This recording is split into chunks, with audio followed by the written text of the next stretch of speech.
Isang paalala, ang susunod na kabanata ay naglalaman ng mga salita at pahayag na maaaring magdulot ng takot, pangamba at pagkabahala sa mga nakikinig, lalo na sa mas nakababatang gulang. Huwag magpatuloy kung kinakailangan.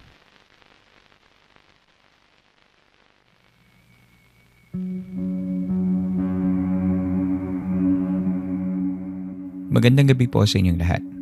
Ako si Earl, ang inyo pong campmaster. At ito, ang isa na namang gabi ng San Telmo Society Live.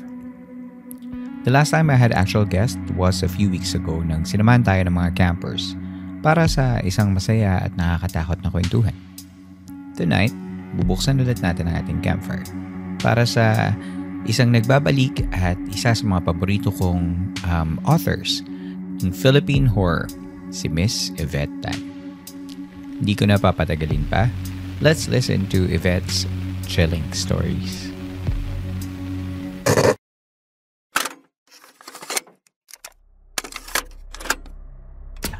Welcome back to another episode of the San Telmo Society. My name is Earl. I'm your campmaster.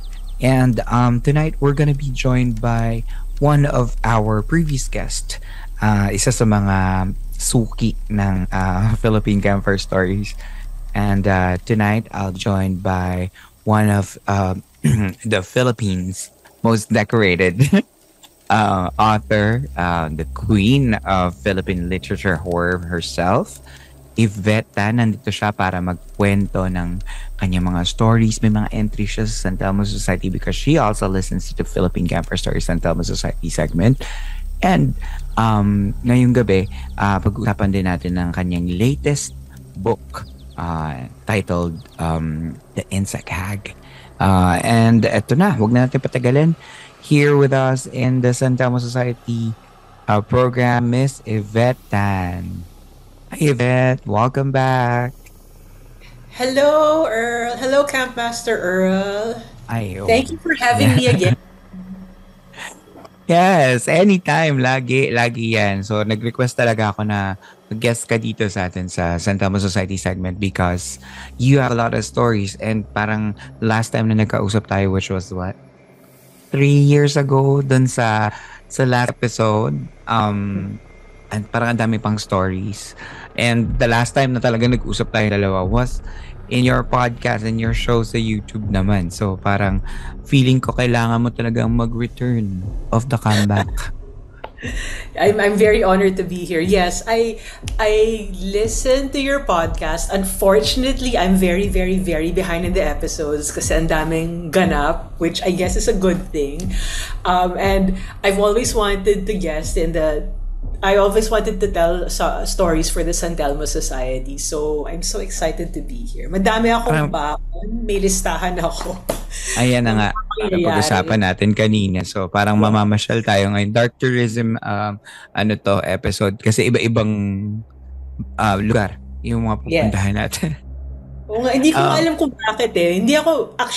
Dapat thankful ako. Hindi ako masyadong pinapansin sa Maynila. Pag bumabiyahe ako, dun lang, parang daming nangyayari.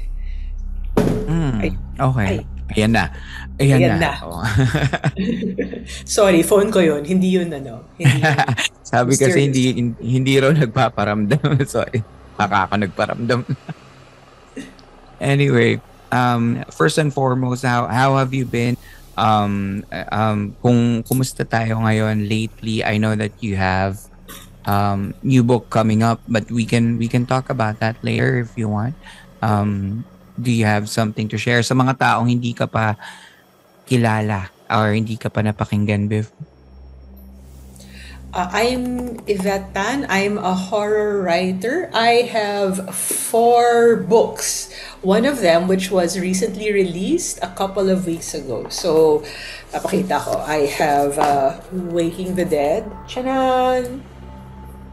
Kaba, which is in Tagalog, pero super conversational Tagalog. Siki Horror, which was a finalist for the National Book Awards, and my latest book, Insect Hag, which includes a novella. So, my longest work, a novella. And then I'm working on wow. Yes. Ang ganda ng mga covers ng nung tatlo, no? Kasi parang, parang uniform sila. Mm. No? Ang ganda. I have to One thank artist lang yan. Oo, one artist lang and one creative director. So, si Matt Roy Shka yung artist and si Jordan Santos of Anvil yung creative director, cover and layout design. And this one, Insect Hag, it's illustrated by M. Pao, Malaya Pang Umaga, whose work I really, really, really enjoy. Ano siya? Mm. Like, comic book artist siya. So, illustrated short stories. Yung, Mm. Ayan, pag-usapan natin yung insect hag kasi parang medyo interesting, ano eh. Insect hag, alam na natin yan. Alam na mga campers agad yan pag nakita yan. Parang ano eh, yung pasok na pasok doon sa genre na gusto nila.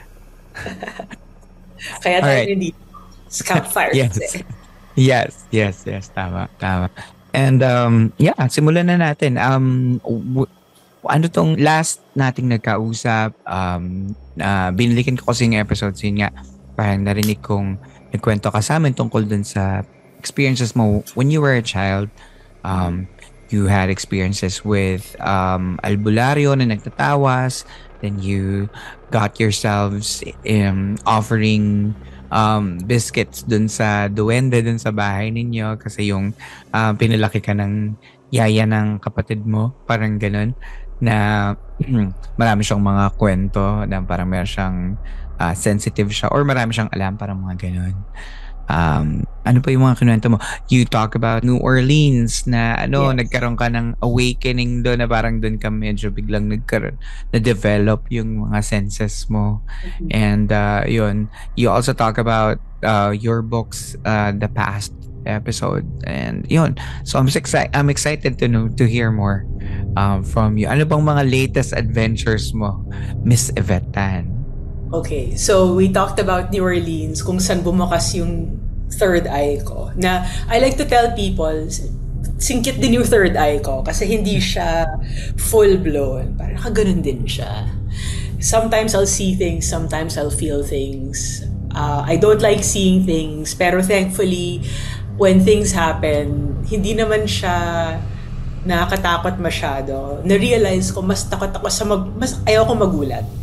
Doon ako takot sa gulat. So, it's the same na pag nanonood ako ng mga sine, ayoko manood ng gulatan. Ayoko ng horror kasi puro gulatan, di ba? Like jump. Pagka yung may nakikita ka bang yung mga short videos sa Facebook, yung alam mong horror, inaano mo ba? Yung ginaganon mo ba ng konti? Or nilalayo mo yung phone? Or ini-skip mo na lang altogether? Minsan siniskip ko, minsan hinihintay ko talaga gumanon. Kasi maiinis ako sa sarili ko. Why? Why, Yvette? Why? But I have nobody to blame but myself. Ginusto ko yun. Alam ko yun. Yung may mga spider na biglang lilipad. Skip. Oo, nakakainis. So, sige, let's begin. We'll start with Yeah. the longest. We'll start with the longest first. So, Okay. Fort Santiago.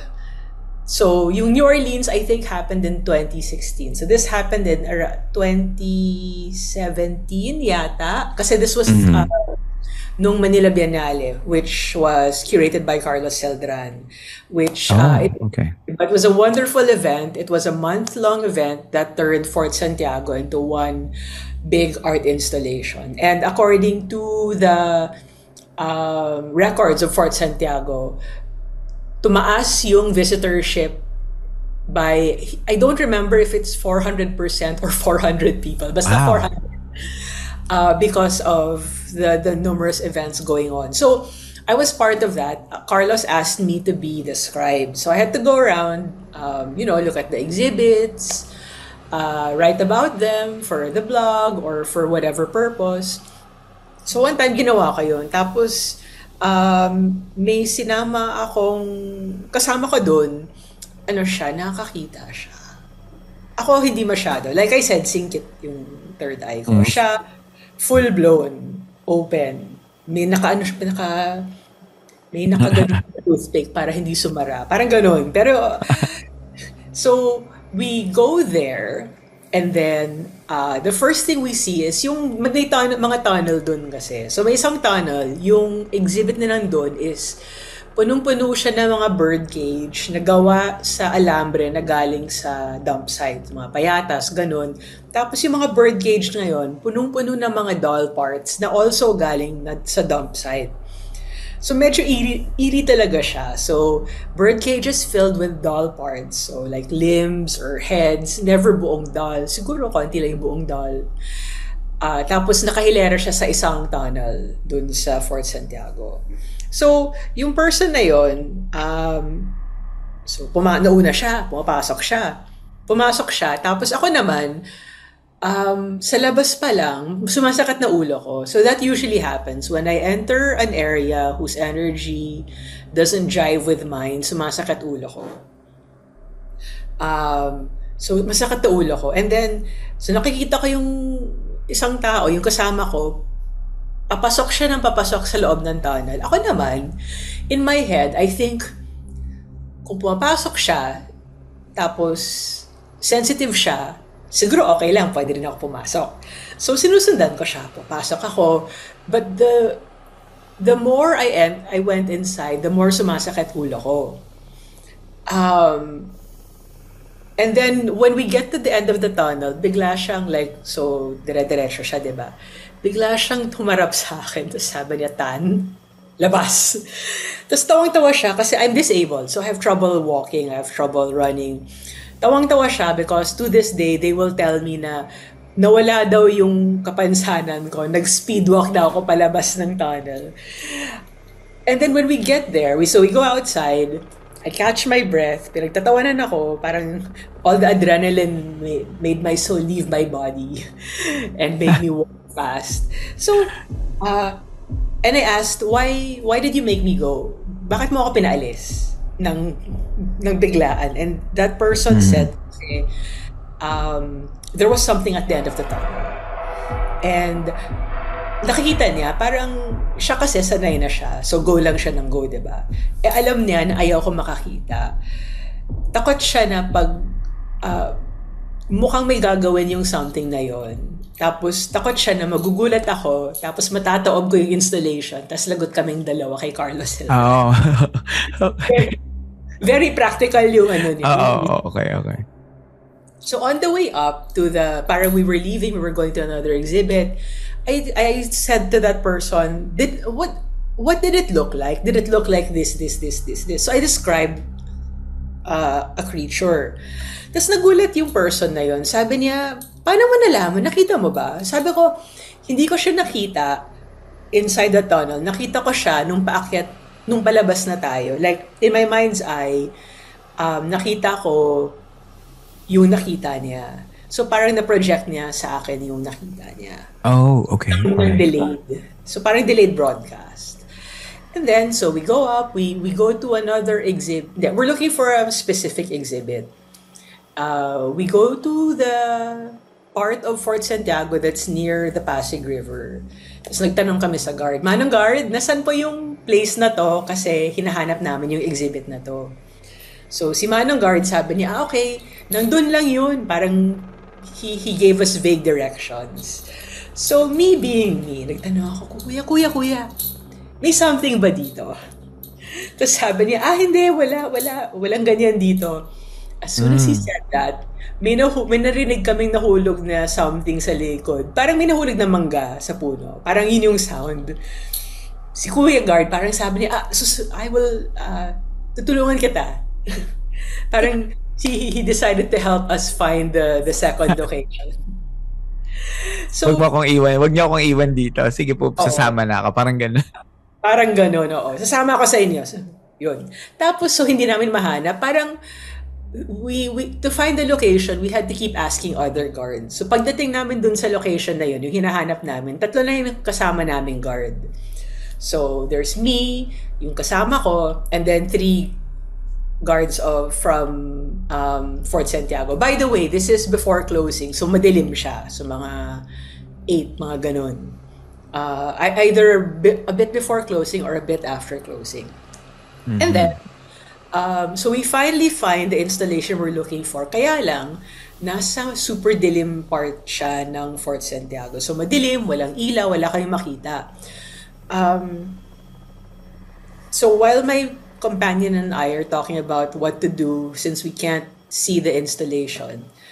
Me and the three guards, we see my companion like parang look somewhere else. Parang instead of talking to me, gumanon siya. So all of us were like, alis na tayo. So apparently may nakita yung kasama ko na parang may umaaligid. So hindi siya makakonsentrate sa amin, i-distract siya, gumaganon siya. So umalis na yung mga guards, sinasabihan na kami ng okay, close na yung Fort Santiago.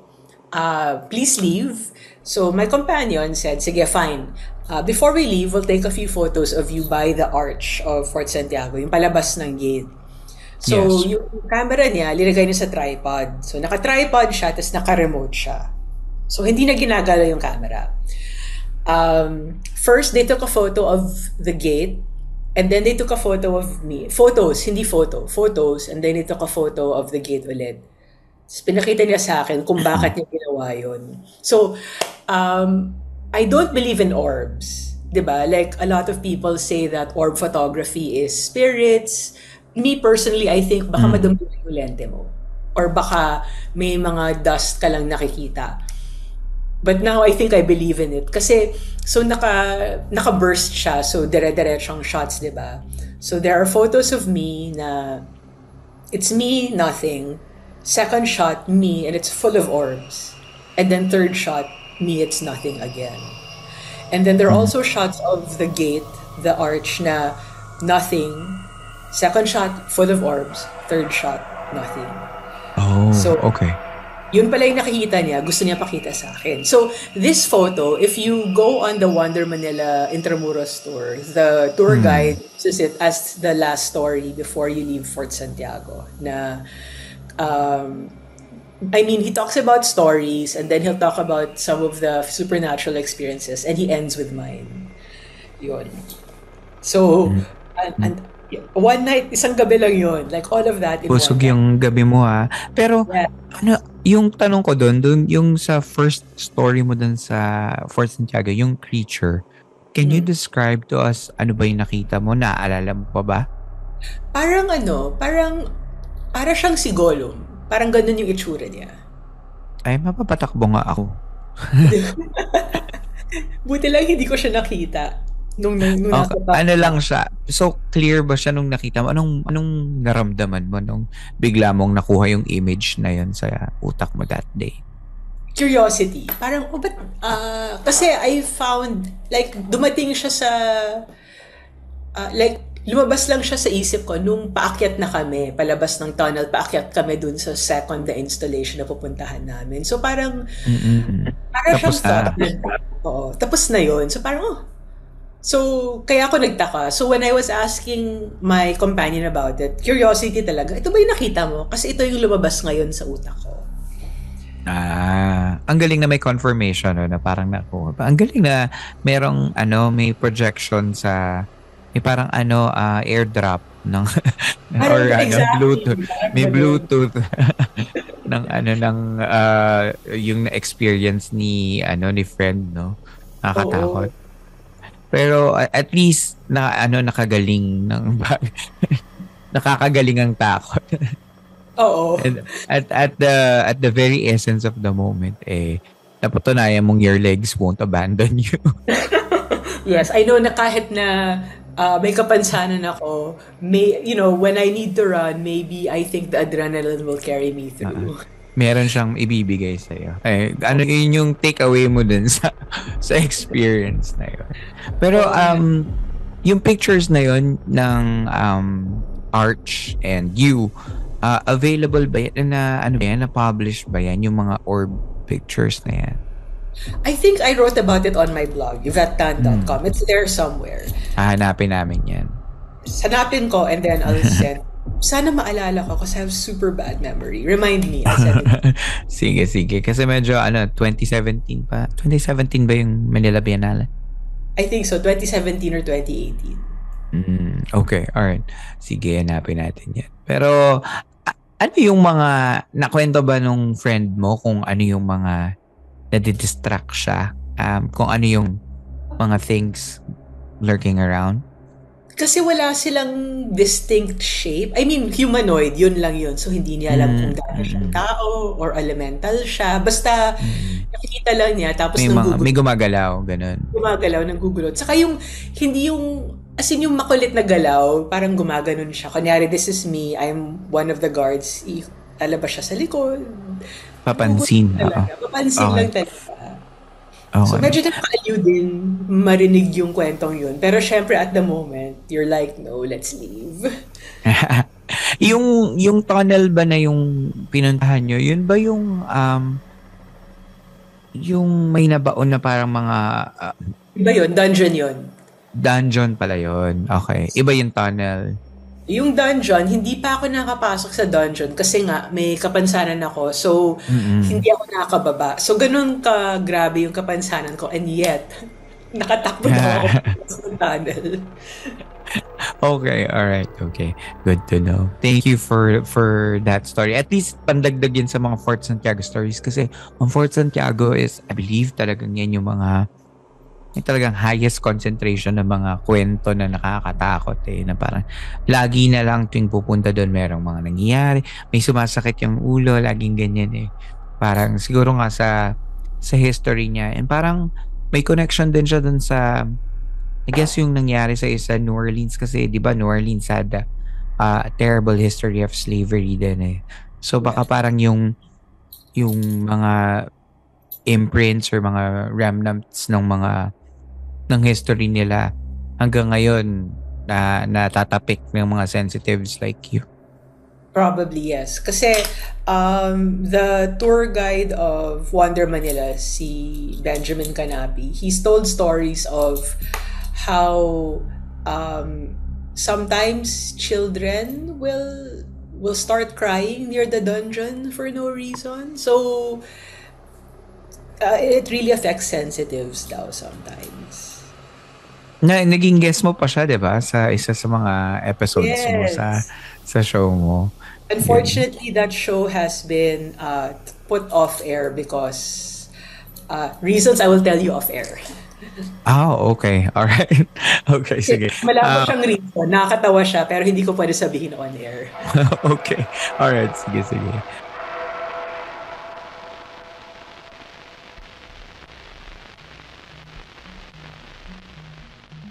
Bitin ka ba sa kwento? Don't worry.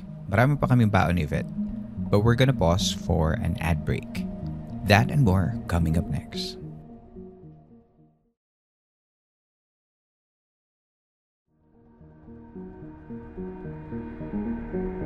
We're back in San Telmo Society Live ng Philippine Campfire Stories. Let's pick up where we left off and hear the rest of Yvette's chilling stories. Let's move on to your second story. San mo kami dadalhin? Okay, so we'll stay in the Philippines muna. So after Manila, let's go to QC. So Let's go. I was guesting on a friend's podcast, so Coffee and Comics, which is hosted by Elsie De Leon. Although now he has it's turned into a radio show. So I was one of his guests when it was still a podcast. And Coffee and Comics is held. The podcast is held in a bar also called Coffee and Comics. Kasi you Wow. can buy coffee, read comics, and then it's also stuck to a bar called Tiny Bar kasi maliit siyang bar na music studio. So, it was 3 p.m. Pumunta ako doon. And so it's, high, matingkad yung araw, 3 p.m. So, nandun ako sa labas, tinatalo ko yung shoelace ko. Tapos, sa peripheral vision ko, may nakita akong mama na nakasando, na nakatayo. Parang, I don't remember kung may naka-orange na shorts or white na sando. Basta may nakita akong mama. And then I go inside. So, I go na to my guesting. And I tell Elsie, may something dun sa tabi, no? And then I describe it. And this guy does not believe in ghosts. At all. Like, he will make fun of you if you tell him you believe in ghosts. And then he goes, yeah, his neighbor passed away. And I described the neighbor exactly. Parang doon siya palagi nakatayo, yun yung palagi suot niya, like he was a middle-aged man. Like, I described him exactly. And to get this confirmation from somebody who doesn't believe in the supernatural. 'Di ba? How do you explain that? Oo nga. Without you having a background, no, kung sino Without me siya. having background. Yeah. Ano yun, nung moment na yun, may, ano ka ba, do you think that it was that neighbor's spirit or ano lang, parang memory lang of that person? Kasi di ba parang merong ganun yung parang naiiwan lang, ganun. Parang, it's called the stone tape theory na minsan may naiiwang emotion sa isang place. So para siyang tape, naglo-loop lang siya paulit-ulit. I actually don't know. Also, that neighbor apparently passed away a week ago. So medyo fresh pa talaga. So, Baka hindi pa niya alam. baka hindi pa niya alam. Kasi accidental. Namatay siya dun sa may steps. So in that area also. So super biglaan. So, baka hindi niya alam. Pwede rin dahil dun siya palagi nakatambay. Pwede rin memory lang niya. Hindi natin alam. When I felt it, hindi ako natakot. Kasi parang, first of all, maliwanag. Second, hindi naman siya nanggugulat, nakatayo lang siya. So again, it was more curiosity na, there's something here. Maybe I should mention it. And I did. And it was confirmed. Yun. So yun na yun.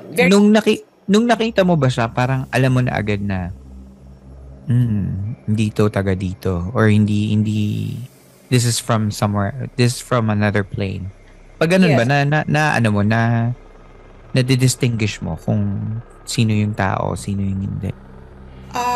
Well, yes. Kasi paglingon ko, walang tao eh. Okay.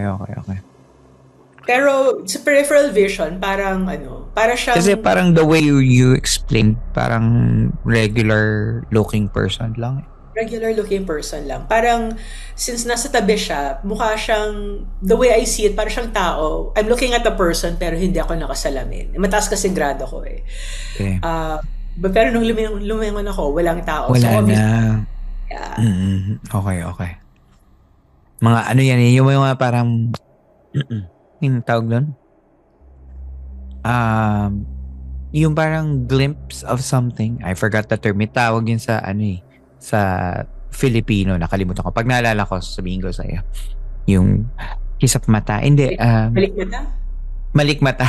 Malikmata. Yun, parang ganun.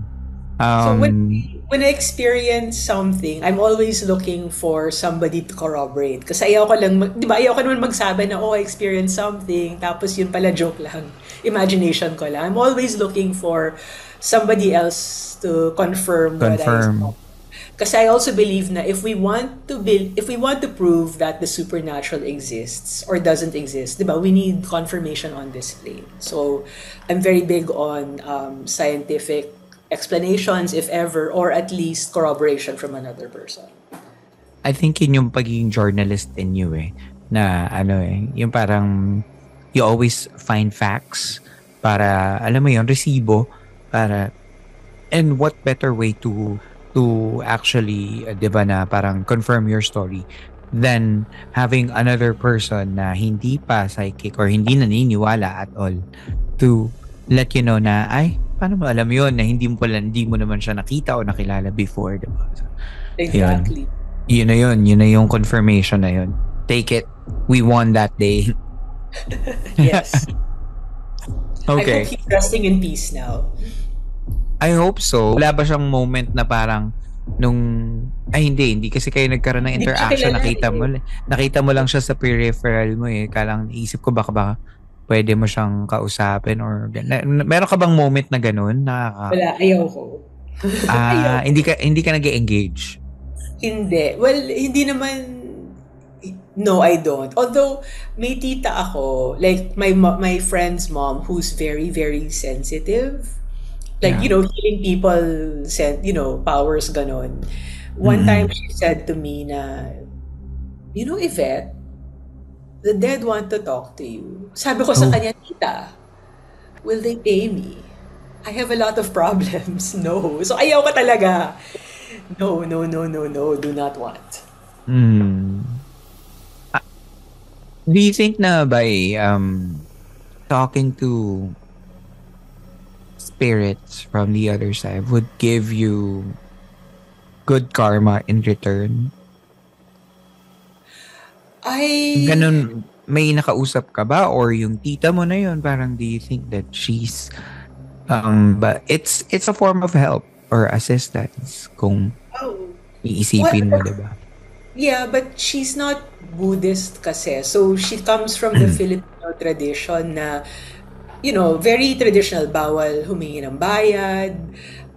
You do it for the good of, not for anything in return. I see. Yun naman, mas Western yung practice ko na kailangan may energy exchange. Mm. Mm. Yun. And then lately, I've also been, I accidentally got into Taoism. I'm not a Taoist. I don't practice. I still consider myself a Christian. But I do have, like my lolo was a Taoist. As in practitioner talaga siya. So it's part of my lineage na hindi ko ginagalaw kasi super vilified siya nung bata ako. As in, cautionary tale yung lolo ko. So for the longest time, takot ako sa Taoism. But now, I'm involved in it for some reason. Napili ako, I don't know why. I'll tell you about it later. So after QC, let's move on. Do you have Okay. other questions about my QC story? No, I'm good. Let's go. Right. So this one, we're going to move to Benguet. Palayo na tayo ng palayo. Okay, So, sige. And this happened last year lang. As in, May last year lang. So, Okay. I was in a hotel. So, I was in Benguet, Baguio, Benguet, around Benguet, including Baguio, because I was on a farm tour. So, my day job is, I used to work in the agriculture industry, and I'm going back, probably. Anyway, I have a column, an agriculture column in a major newspaper. And so I was on tour with a bunch of chefs. I was the only press person there. We were looking at farms, and one of the farms we had to look at a couple of farms in Benguet. So we were in a hotel in Benguet. Hindi ko nababanggitin kung saan sa Benguet kasi mag-isa lang siyang hotel. Baka wag na, diba? Mahirap na. Okay. And then so I had a roommate. So yung night na yon, parang palagi nawawala yung gamit ko. So, tapos palagi ko mahanap sa ibang lugar.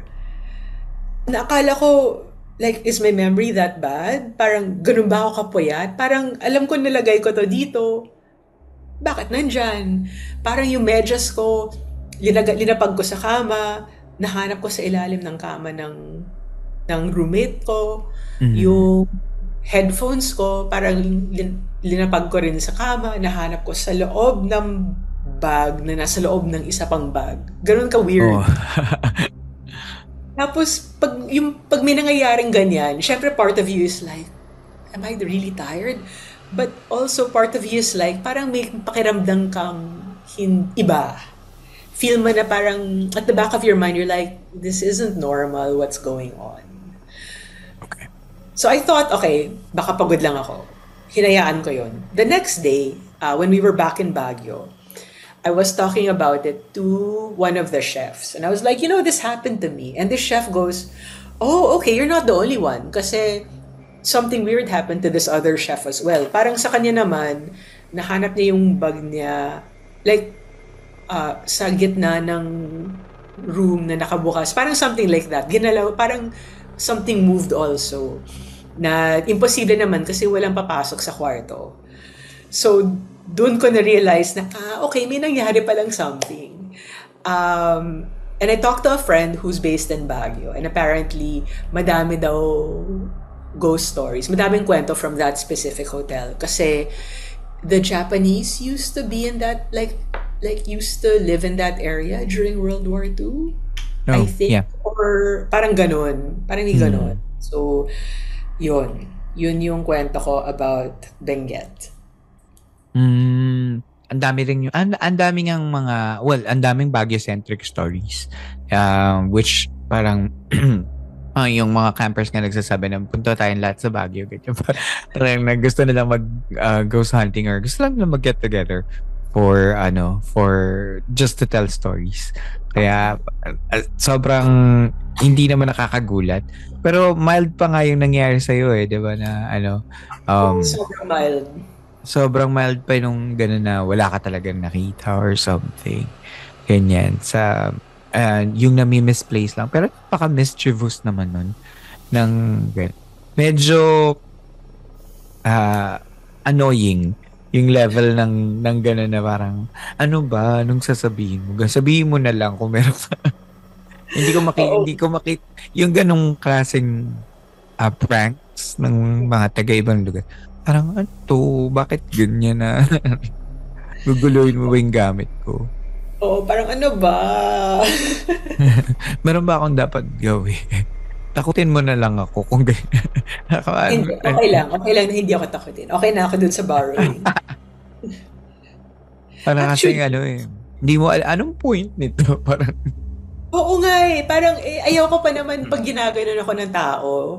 'Di mm. ba? Parang, why? What's the point? Tama ka. Ano Ah, yung question mo pa tuloy yung memory mo na parang ano ba 'to, nagiging makalimutin ba ako or parang ano yun yung gusto ko lang malaman pag ginaganon. Kunwari may ganong nangyari sa akin. Parang, what's the point? Sabihin mo na lang sa akin. Gusto mo bang maniwala ako sa'yo? Okay, maniniwala ako sa'yo.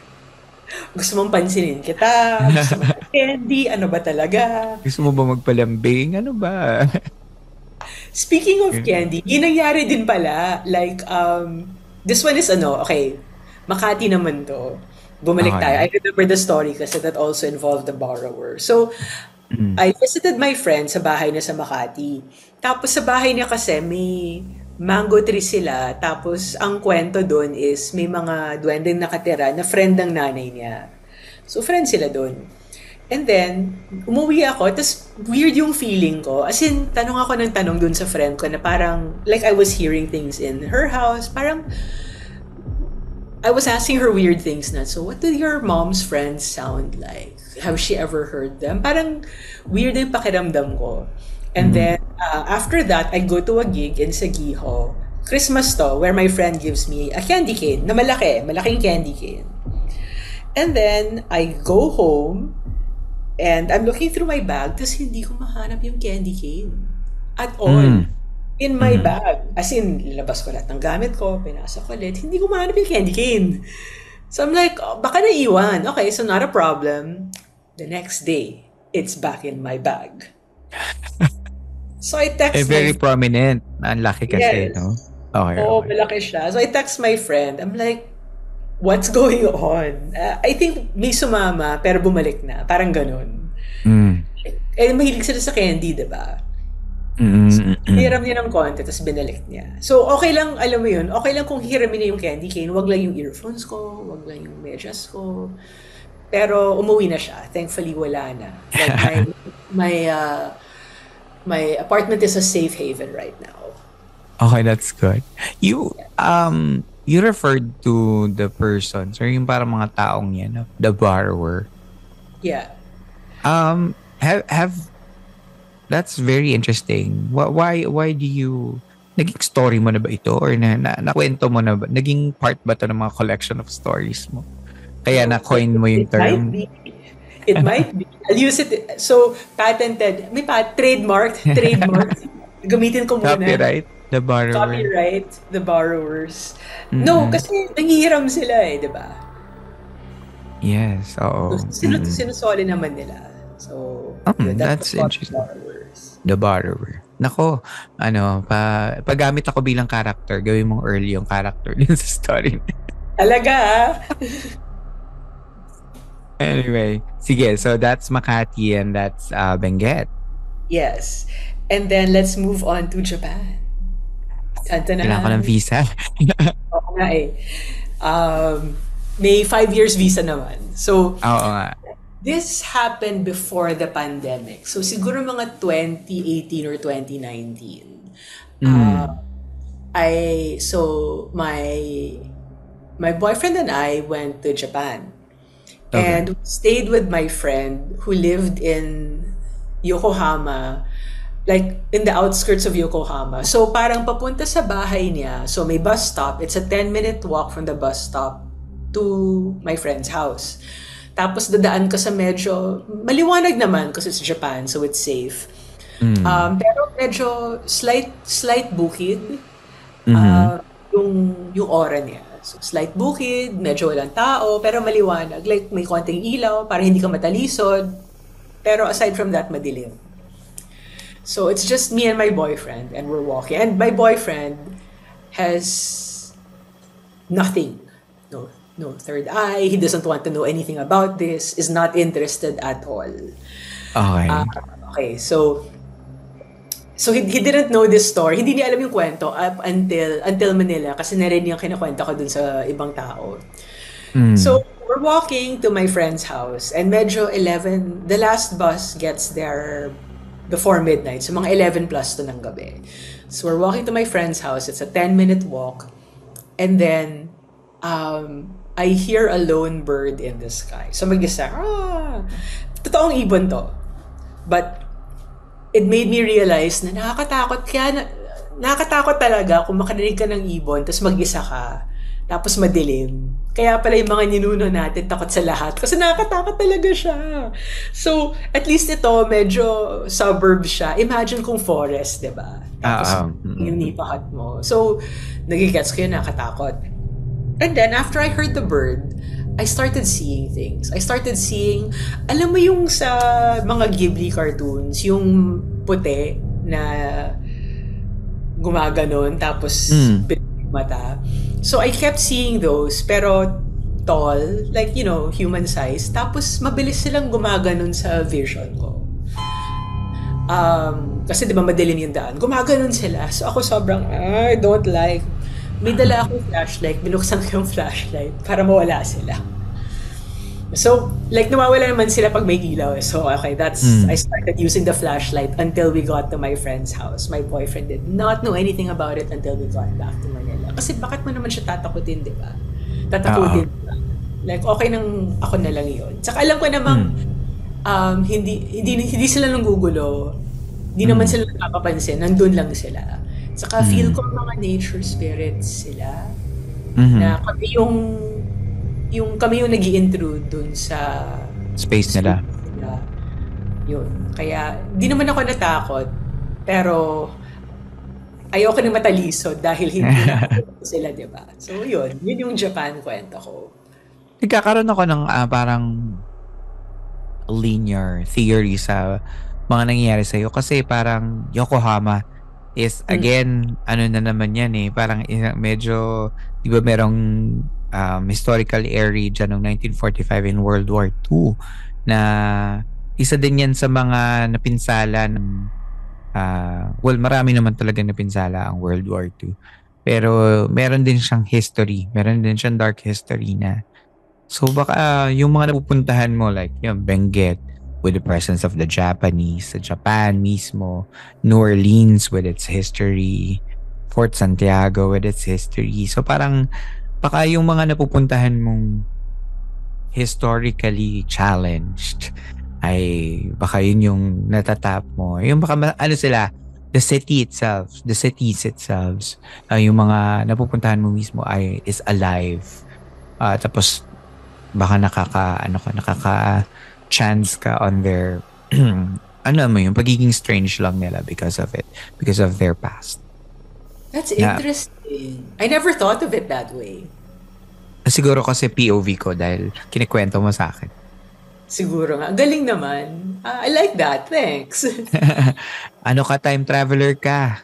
Nakakatap ka din sa sa history ng unfortunately puro dark history. Unfortunately puro dark history. Pero okay lang since horror writer ako, so pasok naman siya. On brand, tama. On brand.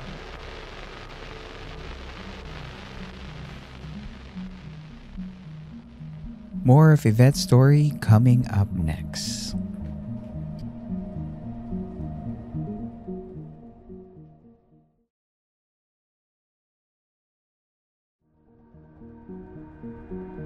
This is the last part of Yvette's chilling stories. Let's go back and listen.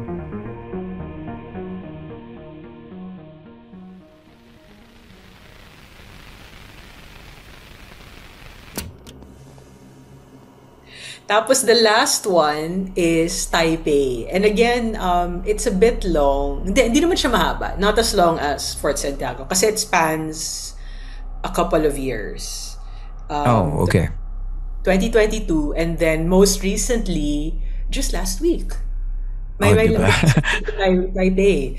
Okay, Oo nga. so I was there in 2023 pala. So I was there in 2023.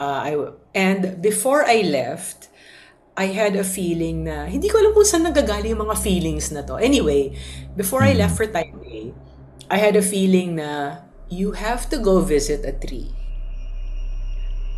And I don't know why. Okay. And I'm like, so I don't know where this thought came from. I don't know what tree. Ang na-feel ko lang is you have to visit a tree. Like a tree in Taipei is telling you to visit it. Di ba ang random? Parang ang labo. I go to Taipei, madami silang puno doon. So parang, ako naman parang, baka itong puno na to. Baka ito na yun. I'm sitting underneath a tree, baka ito na yun. So, akala ko tapos na. And then my boyfriend and I visit like we pass by this park, random park. And I feel a pull, parang, oh my goodness, this is the tree. And I don't know why. Until now, I have no idea why. So, I went to the park. I sat. Apparently, I talked to my sensitive friend. I sat under the wrong tree, but it's still within the park. So, I sat there until until I felt na satisfied na yung puno. Tapos umalis ako. Tapos yun na yun. And then I visited that park again this trip.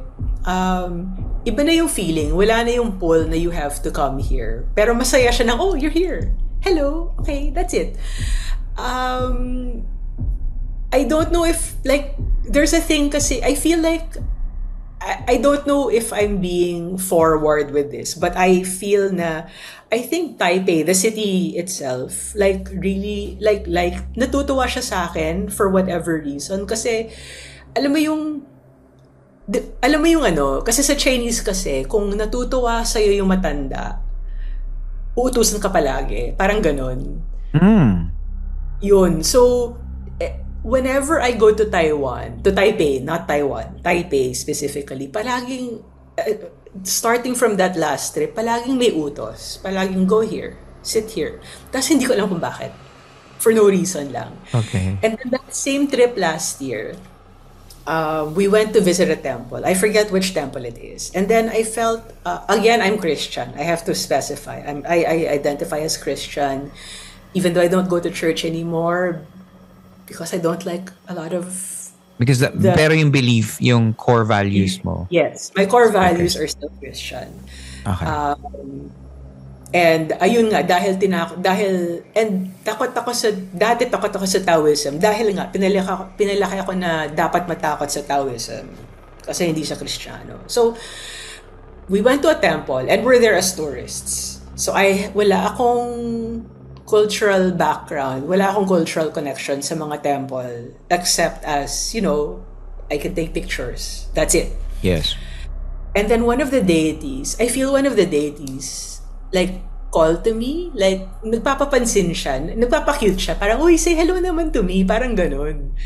So I'm like, okay, so I say hello to the deity, and I take its picture so I can send it to my friend. So my friend is the cousin of a Taoist priest, a Taoist master in Binondo. And I can tell you his story if we have time. Kasi interesting. We have time. Kwento ng Taoist master na yon.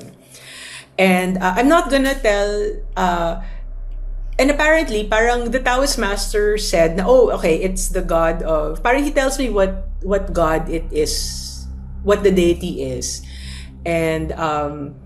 parang why he was telling me to say hello. Parang he wanted, parang the deity wanted to bless me, and sobrang parang great, hindi niya, I wasn't supposed to see it, but I was sensitive enough to catch it, so I managed to say thank you. Parang ganun yung drama niya.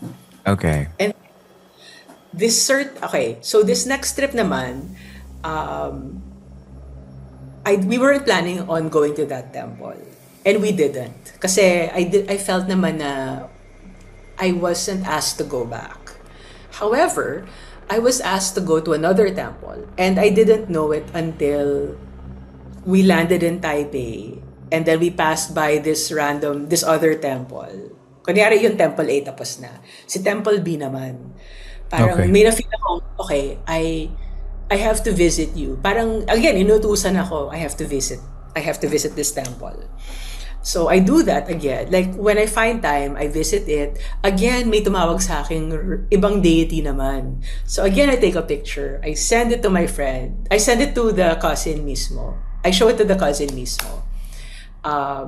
And the Taoist master, like the interesting thing about this Taoist master is he's not psychic until nasasapian siya ng saint na rine-represent niya. So he represents the Jade Emperor. So until the Jade Emperor channels through him, he doesn't know hindi siya psychic at all. So after I went to that, so I said hello na to that deity. That night, I had a dream that involved a specific Chinese word na hindi ko alam kasi illiterate ako. I don't know how to read Chinese beyond the very basic. But I knew what it was, so I knew what to write. I wrote it down. I researched what it meant, and it meant state, as in state of mind, state of being. But it's also a combination of two words, motivation and heart, parang ganon, like ability and heart. So recently, I visited the Taoist priest. I'm like, what does this mean? So I told him about the deity. I told him about the dream.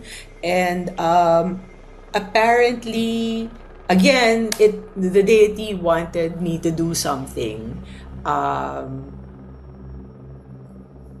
And part of it involves me having to read Chinese literature. Parang ganun. Let's just put it that way. So, these things na akala ko random lang, may ano siya, like kino-corroborate siya by a Taoist priest who, di ba, parang wala naman siyang what motivation does he have to make stuff up. Wala naman, di ba? So, it's interesting lang for me na like I always go to this city, specifically Taipei, and it's always making me do things, and it always has to do with Taoism.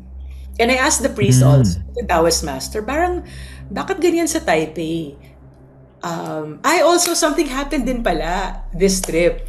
So, one day, me and my boyfriend were eating breakfast.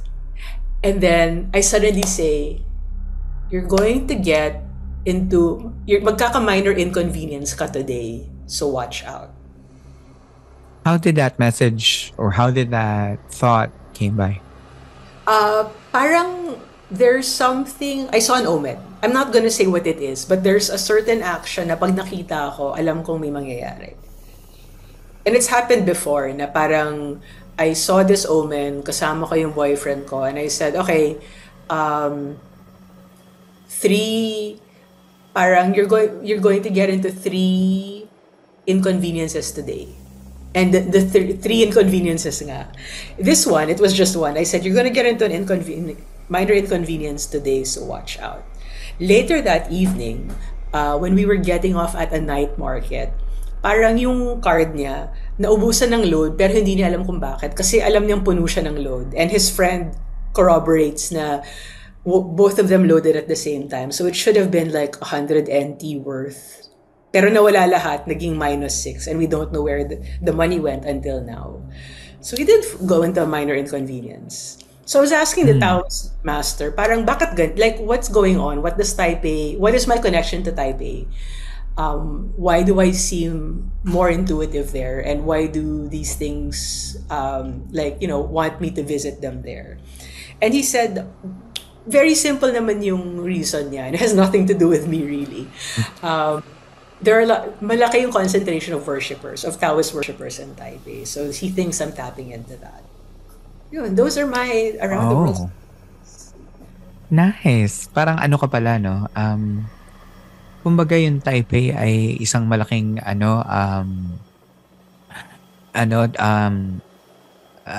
do you call that? Yung parang pwede ka mag-charge. Parang siyang charging pod. Parang gano'n. Parang pag pumunta ka doon na energize yung mana mo. Yung mga ganun. Oo, Ganun. parang ganun. Tsaka, yun din sabi ng friend ko na sensitive eh. Kasi when I asked, bakit ako pinapunta ng puno? Sabi niya, wala, para ma-relax ka lang. Ah, oh, that's nice. Parang ang ganda naman na. um, ako naman naiisip ko nga, sabi ko, bakit kaya ang lakas ng connection mo sa Taipei? Baka mamaya, one of your, have you had a reading in your previous lives? Baka taga Taipei ka pala before, kaya, Never. No, parang I've had a reading. Parang somebody said in my past life, I was a healer in the Philippines.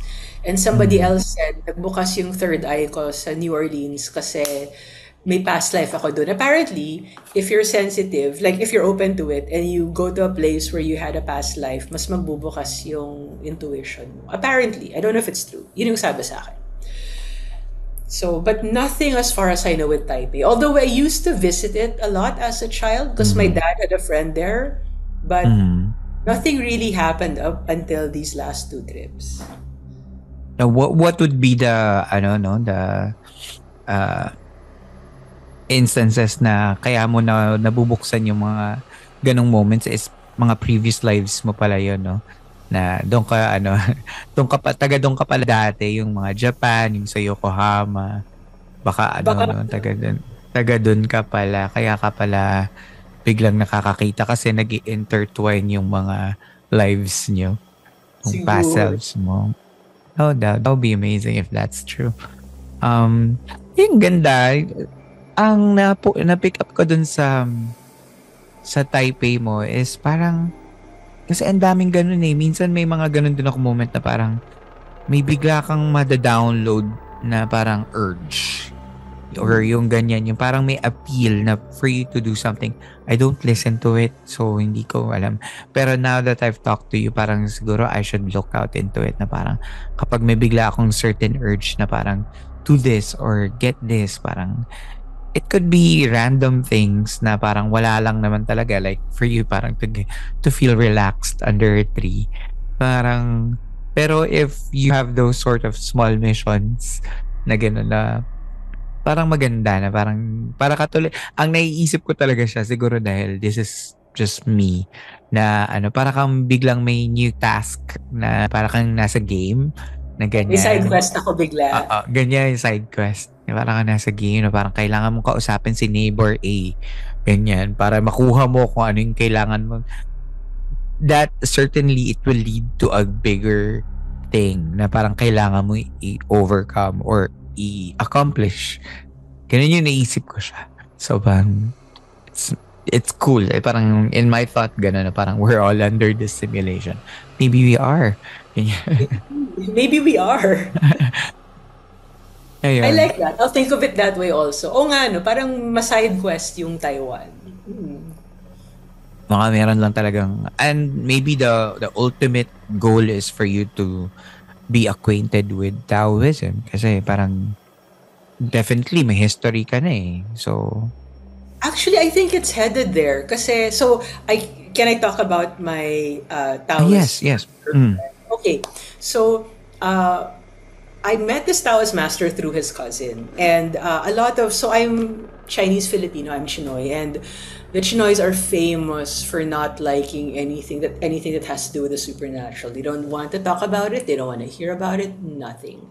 Except for this one guy. Kasi pinsan niya is a Taoist master. So he's been wanting me to meet his cousin for the longest time. And I write about it in my blog. Na his cousin, so he's a Taoist master, and he also represents a temple in Binondo, the San Nicolas Community Temple. Medyo self-service temple siya. It's located inside the South San Nicolas Fire Station. So, temple siya sa loob ng fire station. Open siya 24 hours. If you're there at night, just tell the guard to open the light, and then he'll open the lights for you. There's incense there if you want to offer joss sticks. There are moon sticks there if you want to have your fortune told. Self-service siya, except for twice a year when there are ceremonies, like mm, community ceremonies. So the reason why this temple came to be is apparently, so it's near the San Fernando Bridge in Binondo, which is kind of walking distance from the Binondo Church, across the Binondo Church. ever since forever, sabi nga nila during the Spanish time pala, but I don't know how true that is. Ever since forever, before this temple was established, a lot of people have been dying dun sa creek na yon. Kasi 'di ba may bridge tapos may estero. So palagi may nalulunod, may nahuhulog, may tinatapon na salvage. So madaming namamatay, and corroborated to by the barangay records. So, and a lot of it is, minsan may mga bata na dun sila nagsi-CR. So, nakakapit sila sa bridge, tas mahulog sila. And dahil maputik, nalulunod na lang sila. It's kind of sad. And then sometime in the 60s or the 70s, medyo vague to, but the barangay officials or some of the community members asked a random monk to put up a temple to guard the area para wala nang mamatay doon. So this random monk, we don't know who, tawag lang sa kanya matanda, put up a few gods in a small structure and then left it at that. But the deaths continued. So again, it's all in the barangay records, apparently. So we can see the deaths. Parang 40 plus a year. It's pretty high. Mataas yung death rate niya. Di ako sure sa 40 plus, but what I know is mataas yung rate of deaths per year niya. High enough na mapansin. High enough na mapansin. So kahit na may temple na doon. And then, cut to a few years ago, 2 years ago, the Philippine-Chinese Friendship Bridge was being constructed. So that's the bridge that cuts across from Intramuros to Binondo. So matatamaan yung area na yun, matatamaan yung maliit na temple na yun. So my friend's cousin was asked to perform the ceremony para malipat. When the malipat yung temple. Okay. Kasi matatamaan yung bridge. Hindi pala yun basta lang may rituals na ginagawa. May ritual na ginagawa, pero siya yung tinawag na gumawa ng ritual na yun kasi nobody knows where that old monk who put it up is anymore. When the Taoist master gets there, my friend the Taoist master gets there, he's like, "Oh, parang why is it so magulo?" So apparently, this is how he explains it. So again, I don't know anything about Taoism. What I'm telling you is what was told to me. Para siyang hierarchy kasi. So para siyang bureaucracy. So when he got to the temple, he saw a lot of souls. Kasi apparently they were all going in, but they weren't going out. Hindi sila makalabas. Nakapasok sila, hindi sila nakalabas. Tapos ang dami-dami daw, like all ages, yung iba naka-Spanish, naka-Barot Saya, Spanish period, hindi sila makalabas. Tapos, ang explanation niya kung bakit madami pa ring namamatay is, para kang nag-hire ng guard. Tapos hindi mo siya binabayaran, hindi mo siya pinapakain. Kasi the temple, nobody was worshiping, nobody was cleaning, madami yung temple, walang offering. Yun yung explanation niya. Ba't siya tutulong? Hindi naman siya binibigyan ng sweldo. Parang ganun. So ang ginawa niya, linipat niya, kinausap niya yung mga gods, yung mga deities doon.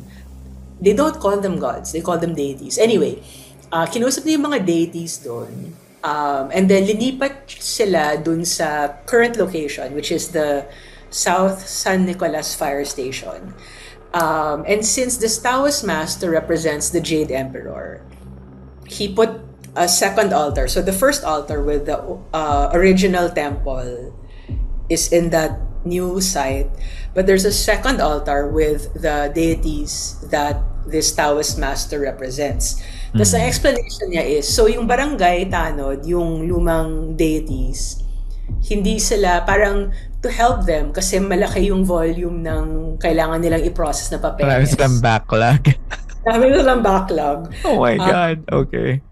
Dinala niya yung Jade Emperor and company, the gods he represent, to be the mayor. So parang, ikaw yung barangay Tanod, may mayor na ngayon na tutulong sa'yo. Okay. That's why there are two altars in that one temple. So, and then, again, this is corroborated by barangay records. After that temple was put up, apparently wala nang namamatay sa creek na yun. Okay. So, ang That's galing lang. amazing. Ang galing ng story. Ang cute. Yeah. Ang galing. Nakakatuwa. Ay, alam mo, dun papasok yung role ng mga medium sa sa play na to, like albularyo's, mga ganun. Yung the practicality ng, kasi yun syempre it involves human souls, diba? Parang yung the processing ng, kumbaga processes ng mga papeles. Parang ganun. Na parang kung kunwari, maraming kailangan pumunta, kailangan passport, ganyan. Hindi sila makaalis kasi yung immigration officer hindi ginagawa yung trabaho niya. So, nakakatuwa.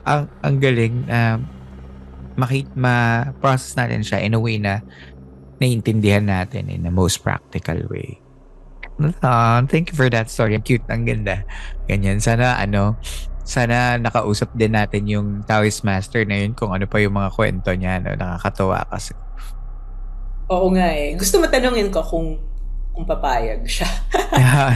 Ay, baka hindi. Pero okay, kung game siya, alam mo yun, parang the more people will understand it, the better kasi na parang at least, ang goal ko lang naman kasi sa show ko, hindi lang yung parang matakot ka, kundi para maintindihan mo din kung ano ba yung mga nangyayari. At least hindi ka naprapraning na pagka may nangyaring ganito, oh my God, hinahunting na ako. Parang, ikaw talagang hinahunting. Minsan, main character. Minsan, ka lang naman, napadaan ka lang.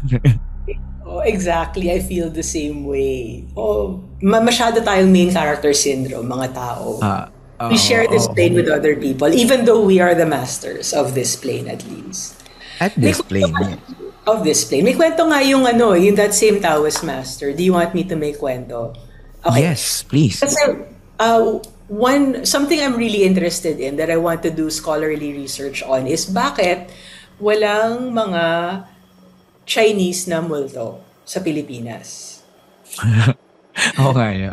Si Lotus Feet. Si Lotus Feet lang. Kasi in other cultures, when you migrate, you always bring, diba, you always bring your superstitions and you also bring your supernatural creatures. Pero as far as I know, wala. And then I realized it's because I don't read Chinese. So apparently, madami nangyayari, pero either they're recorded in the Chinese newspaper, which is inaccessible to me, or nakakwento siya within the Chinese communities, and my Chinese isn't very good. Saka laking, again, Christian, and plus I was raised, in the style of my Bulakenya lola. So very Pinoy yung mga naririnig kong kwento. But may kwento yung Taoist priest na to that answers my question na bakit walang Chinese ghosts in the Philippines when there are so many Chinese immigrants. Apparently meron. So he was called to this so this person in the province died and he was called to administer the rites, the death rites, the burial rites. And then he goes to the house of this person. Tapos he meets the guy who died is Chinoy. So the Taoist master goes to the house of this Chinoy dude and he meets the caretaker who is Pinoy. So Filipino, Pinoy, walang alam sa Taoism, tagabantay lang siya.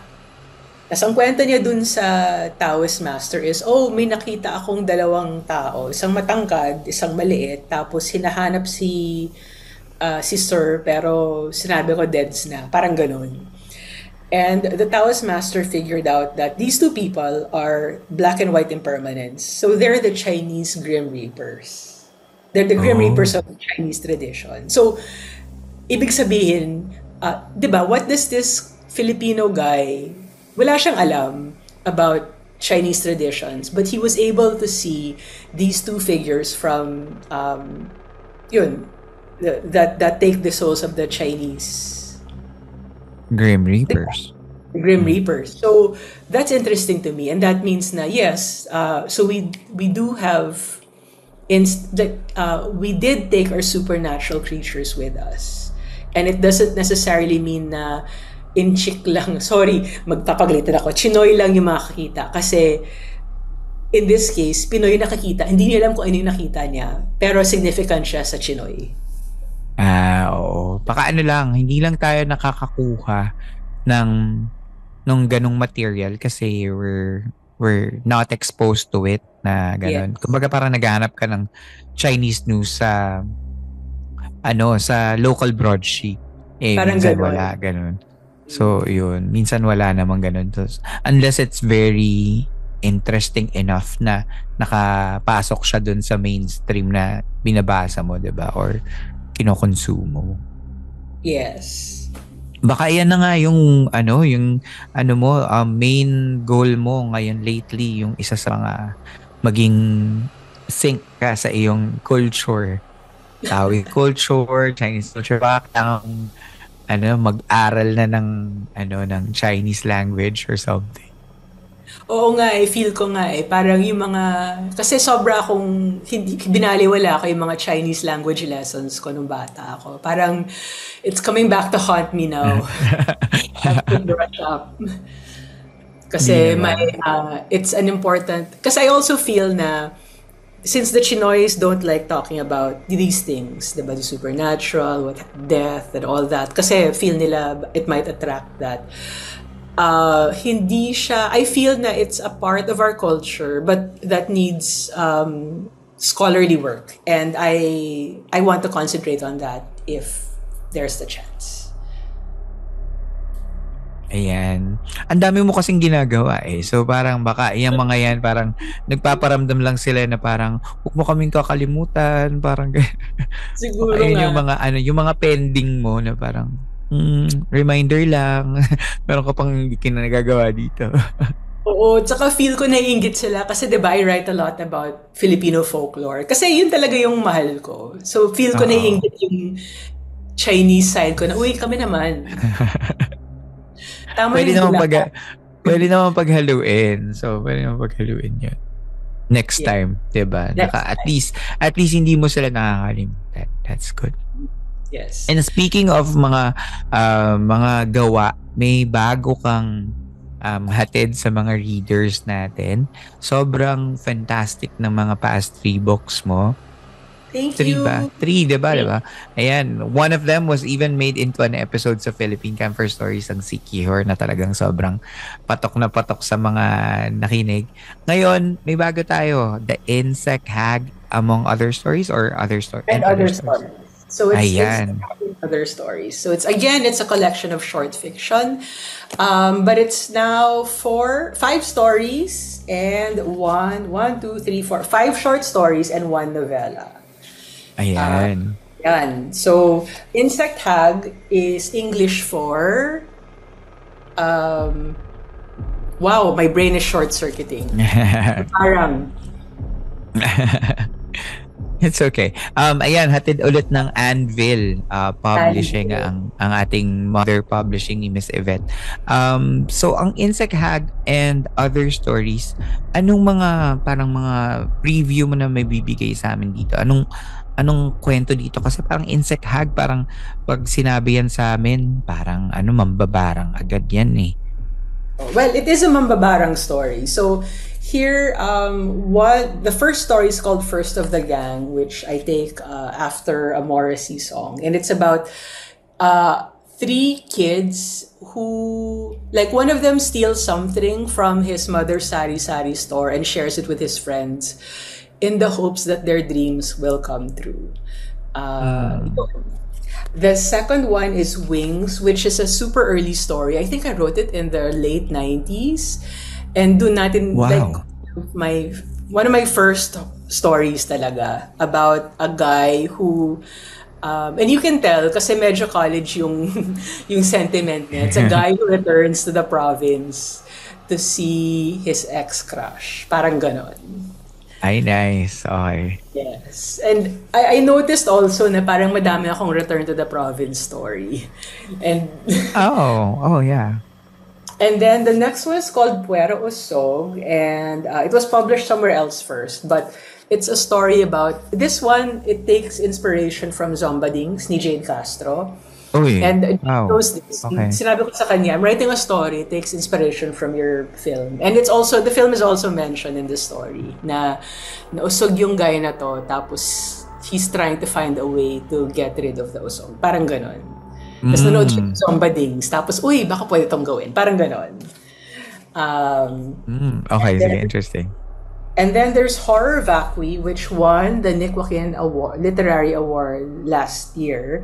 It's um it's about anik-anik. Kasi 'di ba, like in Filipino households, also in Chinese households, parang for some reason natatakot yung mga matatanda na may mga empty spaces. So kung may Mm. lamesa dapat may gamit May palagi, something. may something palagi. Kung may cabinet, punong-puno yan ng mga kung ano-ano, mga dolls, mga plates, 'di ba? Mm. Mm. That's a story about that. A probable, Okay. why do we do this? What's the reason behind it? Parang ganon. Okay. Alright. And then Insect Hag, the title of the book, is about two people, like a couple who visit a mambabarang because they need to get rid of a curse. O And yun. yes. And then the novella is called Antingera. Actually, this the title of the book was either Insect Hag or Antingera. And we chose Insect Hag. By the way, before I talk about Antingera, like in my head, di ba mambabarang? And people laugh when I say this. Kasi, do you know the song Mambabola by Jaja Padilla? Mm. Yeah. Mambabola. So nakakanta mo siya with Mambabarang. Mambabarang. Parang mo'y tigilan na. O, di ba? Oo nga, no? Pwede ka. With the same mouthful words. Yes. So, Mambabarang. Mambabarang. And I feel na Mambabarang is the That, lightest story. that could be a Insect Hag a is the lightest TikTok, story. ano. Could be a TikTok, ano talaga. TikTok Yes. video, pwedeng ganun. Pwede. Gawin natin yon. Like, gawin natin, TikTok hit yung Mambabola. Mambabarang. And the last one is Antingera, my Mm. novella, which is set in, the last few years from the last presidency. So it's set during the drug war. It's a Okay. story about um, a woman who loses her lover to the drug war and wants to take revenge. Wow, that's very timely. Yeah, actually, it's super timely kasi, like, I didn't know what was gonna happen when we decided to publish this. So super Mm-mm. timely talaga. And yun, when she decides to take revenge and at the same time discovers she has a lineage, antingera lineage. So a lot of people ask me what antingera means, and antingero is a guy who uses anting, and apparently hindi pala anting-anting. Isa pa yon. I learned this from Tony Perez, who did the blurb. Tony Perez and Budget. Um, Nice. Tony Perez Mabigatin. said, yes, I'm so happy. Tony Perez said, mali daw yung term na anting-anting. It should be anting lang daw. So if you'll read the book, it just says anting. It doesn't say anting-anting. We had to Oh. correct it. Ah, We had to really? stop the process and correct it to just anting. Kasi anting-anting daw means fake, and the real word for the talisman is simply anting. Oh, okay. So the main character in this story discovers that she has a lineage of anting users na female. Yun. Oh, okay. May anting. Okay. Ibig sabihin, gumagawa ba siya ng anting? Or gumagamit ng anting? Or both? Gumagamit. Parang, ano siya, trial and error siya. Kasi, Ah, like, she has nobody to guide her. So, ay, pwede pala to. Ay, pwede pala to. Parang ganon. nice, nice. Uy, parang nakaka-excite yan. Saan namin makikita or mababasa ang Insect Hag and Other Stories? Okay, unfortunately, wala pa yung ebook, and That's Anvil okay. books aren't available overseas unless they're through resellers. So please, Mm. please contact your nearest Filipino bookstore in your area and ask them to carry Insect Hag and Other Stories. In the Philippines, you can find them in National Bookstore, in Fully Booked, and online on Anvil's webpage and their Shopee and Lazada pages, as well as on National Bookstore Online's webpage and Lazada and Shopee pages. So it should be available via Fully Books on website as well, or at least you can ask Fully Books customer service to get yours so you can get a copy. Ayan. And I'm sure marami namang mga yung um yun nga resellers or resuppliers na katulad sa dito sa amin. Hot Tropics. Hot Tropics is yung mga nagsusupply sa amin dito sa North America, including US and Canada, ng mga books from the Philippines, from the mainland. Dito namin nabibili. So, yun. If not available sa ebook, ganyan. I follow them on Instagram, Hot Tropics. Yeah, nice. Ayan. Please Shout carry- out Hot Tropics. Shout out Hot Tropics. Please carry my books. Yes. Among Insect Hag, meron ka pang iba mga libro, baka pwede mo na rin i-share sa iba, baka hindi pa nila na basa before, ganyan. Okay, hello everyone. If you've never encountered me before, please, and you like reading Filipino horror stories, specifically folk horror, please check out my books. The first one is called Waking the Dead and Other Stories. In Tagalog, Buhay ng Patay. O, diba? Buhay ng Bangkay. Buhay ng Bangkay. And in no relation to the movie Wag Bubuhay ng Bangkay. Yes, my second book featuring is called just Tony Alarcon ba yun? Just Tony Alarcon. Yes. Classic. The Yes. second one is in Tagalog. It's called Kaba. 50 maikling kwento ng kababalaghan at katatakutan. Tapos 3 pa yung exclamation points. Illustrated by Nels Yumol, who is a good friend. And then we have Siki Horror and Other Stories. In Tagalog, hanapin ang beep. Ayun. So, siya? This is about the story. Siki Horror is about a mail order bride story siya. So, as Campmaster mentioned, na naging drama siya, dramatize siya in one of the episodes. So, pakinggan niyo po yun. At kung magustuhan niyo po yun, please buy the book. And last is, of course, Insect Hag, which is, in Tagalog, Mambabarang. Yun. Ayan. Alam mo yung cover art ng Insect Hag, parang it could be a tattoo design. I can see it. Actually, yes. Yung meron siyang skull with a dragonfly. Yes, and flowers. So, supportahan niya ng mga campers. Yvette, maraming salamat sa oras mo today for gracing us another set of wonderful stories. Sobrang ang dami ko rin na mga ang takeaway ko dito yung parang listen to the urge that parang binibigay sa'yo ng universe. Parang you'll never know where it's going to direct you. And ayan, di namin makakalimutan na suportahan ng libro mo. Sa mga hindi pa nakakilala kay Yvette, pwede niyo siyang i-follow sa kanyang blog, yvettetan.com, tama ba? Yes. Ayan. Andun lahat ng mga detalye ng kanyang kung saan siya. Or sa kanyang, meron siyang Facebook page din. Better Instagram. Better to follow me on Instagram at Yvette_tan kasi mas active ako doon. Okay. Ayan naman pala. So, mas makikita natin yung mga works niya, and yung syempre Anvil Publishing, andun din naman yung kanyang publishers. So yun, maraming salamat. Thank you so much for your time today. Thank you so much, Master Earl. I'm so happy finally nasa San Telmo Society na ako. Yes. Ayan. Pinapakinggan mo before, ngayon isa ka na rin sa mga nagkikwento. And we're very honored din naman na talagang nandito ka. Syempre, Queen of Horror herself na nandito naman sa San Telmo Society. Again, everybody, all the campers, thank you so much for listening to this episode. Magkita-kita tayo ulit sa susunod. Ako si Earl at ito ang Philippine Camper Stories.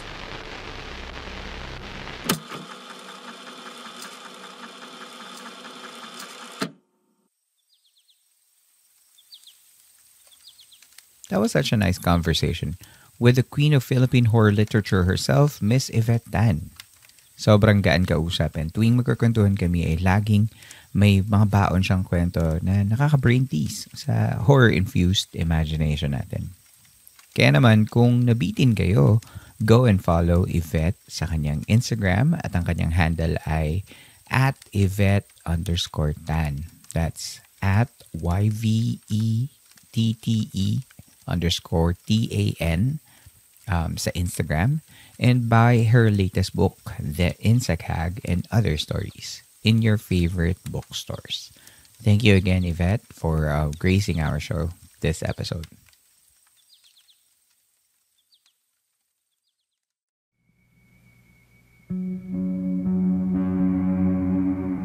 Hindi naman natin nakakalimutan ng ating favorite segment. Basahin na natin ang ilan sa mga comments ng mga campers dito lang sa The Camper Shoutouts. Konti lang tong comments na to this time kasi marami tayong nabasa from last few episodes. Kaya naman sa episode 265, Love from Beyond the Veil kasama si Wincy Yong. Sabi ni Saj, nasa biyahe ako at nakatulog sa mid-part nung narinig ko yung gift from first to fifth at na-realize niyang may isa pa pala. Grabe. Oo nga, Saj, that was a very iconic moment kasi parang ngayon lang din ako naka-experience nun. So, I like that it was in the episode. Salamat sa pakikinig, Saj. Nath, sabi niya, I love the story but nabother ako sa pag-interrupt ni Earl sa guest multiple times. Yan, ako, pasensya na kung nagmamadali yata akong maitanong kung ano yung mga gusto kong itanong sa kanya. Kaya, ayun. Maraming salamat din at I'll keep that in mind. Howdy, sabi niya, what a way to end the podcast with Wincy. It's too coincidental to be just a coincidence. And by the way, Nick from Paranormal sounds so similar to Wincy. I actually thought you were talking to Nick during the first few minutes of the interview.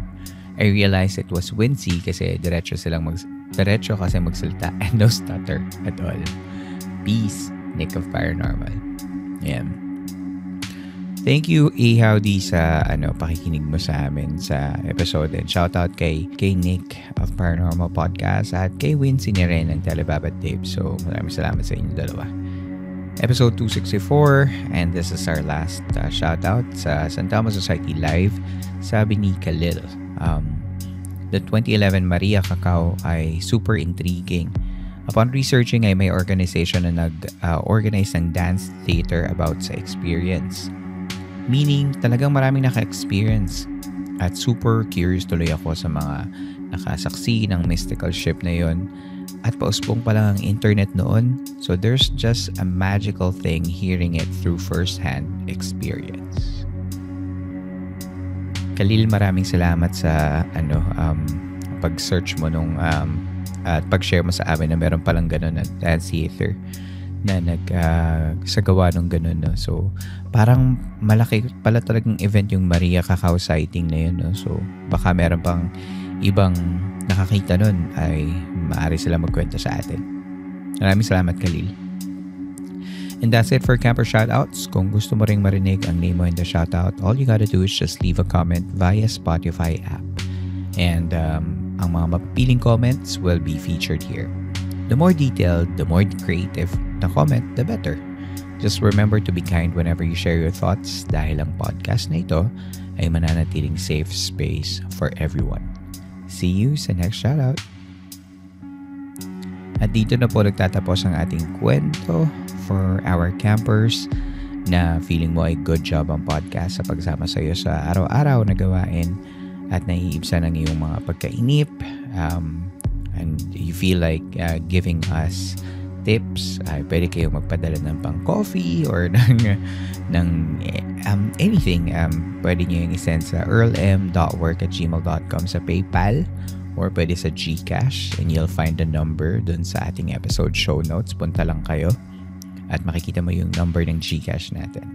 Pwede rin kayo magpunta sa Patreon kaya i-upload natin yung mga latest videos ng ating mga episodes doon ng ating video podcast. At pwede rin kayo magpunta sa YouTube at mag-subscribe sa aming channel, pati na rin sa TikTok. Hanapin nyo lang yung Philippine Campfire Stories in both platforms kasi nag-upload kami ng mga new video content repurposed from old episodes. So makikita nyo yung mga visuals na ginagawa namin doon.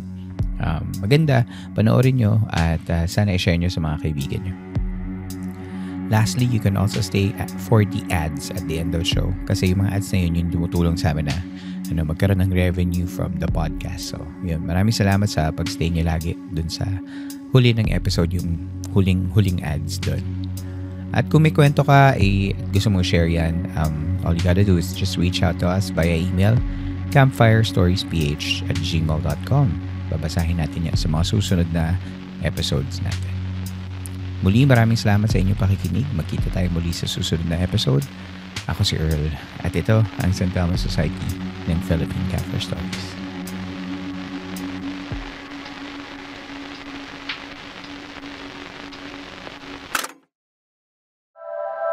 This podcast may be based on true events with names, characters, and incidents that are either products of the creator's imagination or used fictitiously. Any similarity to real individuals or events is coincidental.